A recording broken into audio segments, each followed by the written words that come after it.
जयतु श्रीरामः। वयमिदानीं कोल्कत्तानगरे स्थित तृप्तिगिरिमठे स्मः। महानगरमेतत्। तत्र मठे कार्पोरेशन् व्यवस्था वर्तते।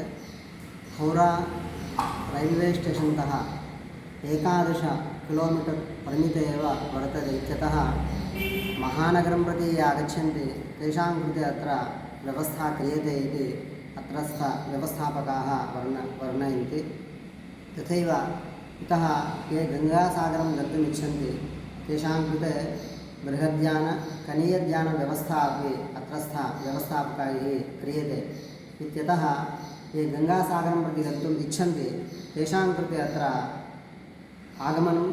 गमनागमनमपि सुकरं भवति इति तत्र व्यवस्थापकाः अभिवर्णयन्ति। जयतु श्रीरामः, जयतु भारतं, जयतु संस्कृतम्।